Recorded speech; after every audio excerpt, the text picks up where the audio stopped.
ఓం శ్రీ సాయినాథాయ నమః. శ్రీ సాయి సచ్చరిత్రము 12వ అధ్యాయము. ప్రస్తావన. శిష్టులను రక్షించుటకు దుష్టులను శిక్షించుటకు భగవంతుడు అవతరించిన సంగతి పూర్వపు అధ్యాయములో తెలుసుకున్నాము. కానీ సద్గురుమూర్తుల కర్తవ్యము దానికి భిన్నమైనది. వారికి మంచివాడును చెడ్డువాడును ఒకటి. వారు దుర్మార్గులను కనికరించి వారిని సన్మార్గములను ప్రవర్తించినట్లు చేసేదారు. భవసాగరమున హరించుటకు వారు అగస్త్యుల వంటివారు. అజ్ఞానమనే చీకటిని నశింపచేయుటకు వారు సూర్యుని వంటివారు. భగవంతుడు యోగుల హృదయమును నివసించును. వాస్తవముగా వారు భగవంతుని కంటే వేరు కాదు. సద్గురు శ్రేష్ఠుడైన శ్రీ సాయిబాబా భక్తుల క్షేమము కొరకు అవతరించిరి. జ్ఞానములో నుత్కృష్టులై దేవీ తేజస్సుతో ప్రకాశించుచు వారి అందరినీ సమానముగా ప్రేమించుడివారు. వారికి దేనియందు అభిమానము లేకుండెను.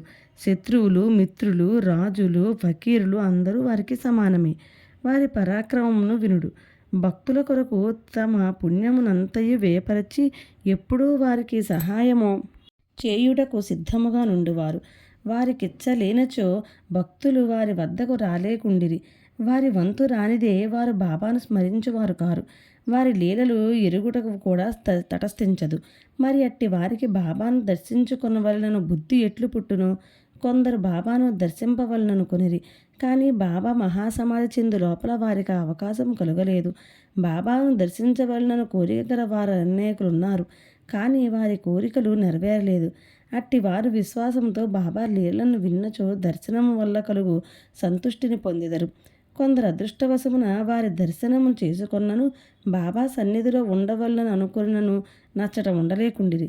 ఎవ్వరును తమ ఇష్టానుసారము షిరిడీ పోలేకుండిరి. అచ్చట నుండుటకు ప్రయత్నించను ఉండలేకుండిరి.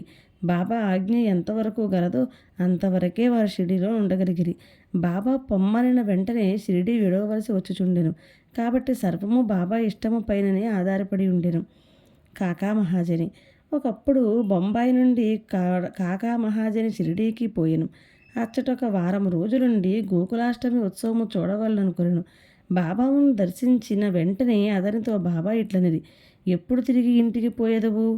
ఈ ప్రశ్న విని మహాజని ఆశ్చర్యపడను. కానీ ఏదో జవాబునివ్వవలేను కదా. బాబా ఆజ్ఞ ఎప్పుడైనానప్పుడే పోయేదనని కాకా జవాబిచ్చాను. అందులకు బాబా ఇట్లనెను, రేపు పొమ్ము. బాబా ఆజ్ఞ అనుల్లంఘనీయము కావునట్లే చేయవలసి వచ్చెను. అందుచే నా మరుసటి దినమే కాకా మహాజని షిరిడీ విడిచెను. బొంబాయిలో తన ఆఫీసుకు పోగానే వారి యజమాని వారి కొరకే కనిపెట్టుకుని ఉన్నట్లు తెలిసెను. ఆఫీసు మేనేజర్ హఠాత్తుగా జబ్బుపడెను. కావున కాకా మహాజని ఆఫీసులో ఉండవలసిన అవసరం ఏర్పడెను. ఈ విషయమై యజమాని షిరిడీలో ఉన్న కాకా మహాజనికి ఒక ఉత్తరము కూడా వ్రాసెను. అది కొన్ని రోజుల తర్వాత తిరుగుటపాలో బొంబాయి చేరినది. బాపు సాహెబ్ ధమాల్. పైదానికి భిన్నముగా కథనిప్పుడు వినుడు. ప్లేడర్ వృత్తిలో నుండిన బాబుసాహెబ్ ధమాలు ఒకసారి కోర్టు పనిపై నిఫాడు పోచుండెను. దారిలో దిగి షిరిడీకి పోయాను. బాబా దర్శనం చేసుకుని వెంటనే నిఫాడు పోవాలి సెలవు కోరెను. కానీ బాబా అనుజ్ఞ ఇవ్వలేదు. షిరిడీలోనే ఇంకొక వారం ఉండనట్లు చేశాను. ఆ తరువాత అతడు బాబా వద్ద సెలవు పొంది నిఫాడ్ చేరగా అక్కడ మెజిస్ట్రేటు కడుపు నొప్పి వచ్చి కేసు వాయిదా పడినని తెలిసాను. తరువాత ఆ కేసు విచారణ కొన్ని నెలల వరకు సాగాను. 4 మెజిస్ట్రేట్లు దాన్ని విచారించిరి. తుట్టతుదకు ధమాల్ దానిని గెలిచాను. అతని కక్షిదారు విడుదలయ్యాను. నిమోన్కర్ భార్య. నిమోన్ గ్రామ వతనదారుడు, గౌరవ మెజిస్ట్రేటును అగు నానాసాహెబ్ నిమోన్కర్ తన భార్యతో షిరిడీలో కొంతకాలం ఉండెను. ఆ దంపతులు తమ సమయమంతయు మసీదులోనే గడుపుచు బాబా సేవ చేయుచుండిరి. బేలాపూర్లోనున్న వారి కుమారుడు జబ్బు పడినట్లు కబురు వచ్చాను. బేలాపూర్ పోయి తన కుమారునే అక్కడున్న తమ బంధువులను చూచి అక్కడ కొన్ని దినములు ఉండవలనని తల్లి అనుకొనెను. కానీ బేలాపూర్ పోయి ఆ మరుసటి దినమనే షిరిడీ తిరిగి రావాలనని భర్త చెప్పాను. ఆమె సందిగ్ధంలో పడెను. ఏమి చేయుటకు తోచలేదు. ఆమె దైవమైన శ్రీ సాయినాథుడే ఆమెనప్పుడు ఆదుకొనెను. బేలాపూర్లో పోవుటకు ముందు ఆమె బాబా దర్శనముకై వెళ్ళెను. అప్పుడు బాబా సాటేవాడ ముందర నానాసాహెబు మొదలగు వారితో నుండెను. ఆమె బాబా వద్దకు పోయి సాష్టాంగ నమస్కారము చేసి బేలాపూరు పోవుటకు అనుమతినిమ్మని కోరెను. అప్పుడు బాబా ఆమెతో ఇట్లనెను, వెళ్ళుము, ఆలస్యము చేయవద్దు. హాయిగా బేలాపూర్లో 4 రోజులుండిరా. నీ బంధువులందరినీ చూచి నింపాదిగా షిరిడీకి రమ్ము. బాబా మాటలెంత సమయానుకూలంగా నుండినో గమనించుడు. నిమోన్కోర ఆదేశమును బాబా ఆజ్ఞ రద్దు చేశాను. నాసిక్ నివాసియగు ములే శాస్త్రి.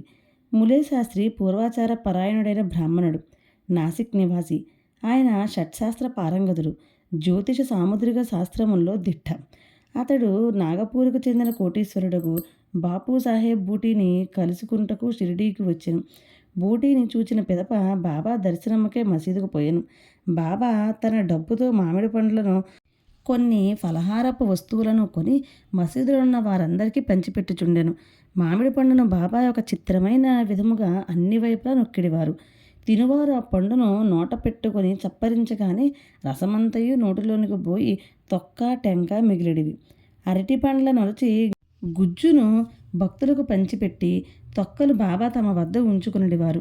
ములేసా సాముద్రికము తెలిసిన వాడొకటచే పరీక్షించుటకై బాబాను చేయి చాచుడని అడిగాను. బాబా దానిని అసలు పట్టించుకొనక 4 అరటిపండ్లు అతని చేతిలో పెట్టిరి. తరువాత అందరూ వాడా చేరిరి. ములేశాస్త్రి స్నానం చేసి మడిబట్టలు కట్టుకుని అగ్నిహోత్రము మొదలగునవి ఆచరించుటకు మొదలెడెను. బాబా మామూలుగానే లెండి తోటకు బయలుదేరెను. మార్గమధ్యమున బాబా హఠాత్తుగా గేరు అనగా ఎర్ర రంగు తయారుగా ఉంచుడు. ఈనాడు కాషాయ వస్త్రమును ధరించేదను అని నేను. ఆ మాటలకు ఎవరికీ బోధపడలేదు. కొంతసేపటికి బాబా లెండి తోట నుండి తిరిగి వచ్చాను. మధ్యాహ్న హారతి కొరకు సర్వము సిద్ధమయ్యను. మధ్యాహ్న హారతికి తనతో వచ్చేదరా అని ములే శాస్త్రిని బూటీ అడిగాను. సాయంకాలం బాబా దర్శనం చేసుకున్నదని శాస్త్రి బదులు చెప్పాను. అంతలో బాబా తన ఆసనముపై కూర్చుండెను. భక్తులు వారికి నమస్కరించిరి. హారతి ప్రారంభమయ్యను. బాబా నాసిక్ బ్రాహ్మణుని వద్ద నుండి దక్షిణ తెమ్మనను. బూటీ స్వయముగా దక్షిణ తెచ్చుటకై పోయెను. బాబా ఆజ్ఞ అతనికి చెప్పగానే అతడు ఆశ్చర్యపడను. తనలో తాను ఇట్లనుకొను, నేను అగ్నిహోత్రిని. బాబా గొప్ప మహాత్ముడే కానవచ్చును, కానీ నేను ఆయన ఆశ్రితుడను కానీ వారికి నేనెందులకు దక్షిణ తీయవలను? సాయిబాబా అంతటి మహాత్ముడు బూటీ వంటి సంపన్నుని ద్వారా దక్షిణ అడుగుటచే అతడు కాదనలేకపోయాను. తన అనుష్ఠానమును మధ్యలోనే ఆపి బూటీతో మసీదుకు బయలుదేరాను. మడితోనున్న తాను మసీదులో అడిగిడిన మైలపడిపోదునని భావించి మసీదు బయటే దూరముగా నిలబడి బాబాపై పువ్వులు విసిరాను. హఠాత్తుగా బాబా స్థానంలో గతించిన తమ గురువుకు ఘోలవస్వామి కూర్చుని కనబడిను. అతడు ఆశ్చర్యపోయాను. ఇది కళ నిజమా అని సందేహపడను. తనను తాను గిల్లుకొని మళ్ళీ చూచెను. తాను పూర్తి జాగ్రత్తావస్థలోనే ఉన్నాడు. భ్రాంతి అగుటకు వీలులేదు. ఆయనతో ఏనాడో గతించిన తమ గురువు అచ్చటకెట్లు వచ్చెను. అతనికి నోట మాట రాకుండెను. తుదకు సందిగ్ధములన్నీ విడిచిపెట్టి మసీదులో ప్రవేశించి తన గురువు పాదములపై పడి లేచి చేతులు జోడించి నిలవబడెను. తక్కిన వారందరూ బాబా హారతి పాడుచుండగా ములే శాస్త్రి తన గురునామను ఉచ్చరించుచుండెను. తాను అగ్రకులమునకు చెందినవాడను, పవిత్రుడనైను అభిజాత్యమును వదిలిపెట్టి తన గురువుని పాదములపై పడి సాష్టాంగ నమస్కారమునర్చి కండ్లు మూసుకొనెను. లేచి కండ్లు తెరి చూచేసరికి వాణ్ణి దక్షిణ అడుగుచూ సాయిబాబా కనిపించెను. బాబా వారి ఆనందరూపమును ఊహకందని వారి శక్తిని చూచి ములే శాస్త్రి మైమర్చెను. మిక్కిలి సంతృష్టి చెందెను.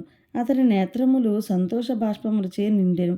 మనస్ఫూర్తిగా బాబాకు తిరిగి నమస్కరించి దక్షిణ నొసంగెను. తన సందేహము తీరినదనియు తనకు గురుదర్శనమైనదనియు చెప్పెను. బాబా యొక్క ఈ ఆశ్చర్యకరమైన లీలను గాంచిన వారందరూ అచ్చిరుగుందిరి. గేరు తెండు కాషాయ వస్త్రములు ధరించదనని అంతకుముందు బాబా పలికిన మాటల అర్థమును అప్పుడు వారు గ్రహించిరి. సాయి యొక్క లీలలు ఆశ్చర్యకరములు. రామభక్తుడైన డాక్టరు. ఒకనాడొక మామలతదారు తన స్నేహితుడకు డాక్టర్తో కలిసి షిరిడీ వచ్చాను. షిరిడీ బయలుదేరుటకు ముందు తన మిత్రునితో ఆ డాక్టరు తన ఆరాధ్య దైవము శ్రీరాముడనియు తాను షిరిడీకి పోయి ఒక మహమ్మదీయుని మనస్కరించుట లేదనియు చెప్పాను. అక్కడ బాబాకి నమస్కరించమని ఎవ్వరూ బలవంత పెట్టరనియు కలిసి సరదాగా గడుపుటకు తనతో రావాలననియు మామలతదారు కోరెను. దానికి ఆ డాక్టరు సమ్మతించెను. షిరిడీ చేరి బాబాను చూచుటకు వారు మసీదుకు పోయిరి. అందరికంటే ముందు డాక్టర్ బాబాకు నమస్కరించుట చూచి అందరూ ఆశ్చర్యపడిరి. తన మనోనిశ్చయమును మార్చుకొని ఒక మహమ్మదీయునికి ఎట్లు నమస్కరించితివని అందరూ అడిగిరి. తన ఇష్టదైవముకు శ్రీరాముడు ఆ గద్దెపైన తనకు కనిపించినని వారి పాదములపై పడి సాష్టాంగ నమస్కారం మార్చితినని డాక్టరు బదిలిడెను. అతడు అట్లన్నీ తిరిగి చూడగా అక్కడ సాయిబాబానే కనిపించెను. ఏమీ తోచక అతడు ఇది స్వప్నమా ఏమి? వారు మహమ్మదీయుడొకటకు ఎట్లు? వారు గొప్ప యోగ సంపన్నులే అవతార పురుషులు అని నుడివెను. ఆ మరుసటి దినమే డాక్టరు ఏదో దీక్ష వహించి ఉపవాసం ఉండెను. బాబా తనను అనుగ్రహించే వరకు మసీదుకు పోనని నిశ్చయంతో మసీదుకు వెళ్ళుట మానెను. ఇట్లు 3 రోజులు గడిచెను. 4వ దినమున తన ప్రియ స్నేహితుడుగా ఖాందేశు నుండి రాగా వానితో కలిసి మసీదులో బాబా దర్శనంకే తప్పక మసీదునకు పోవలసి వచ్చెను.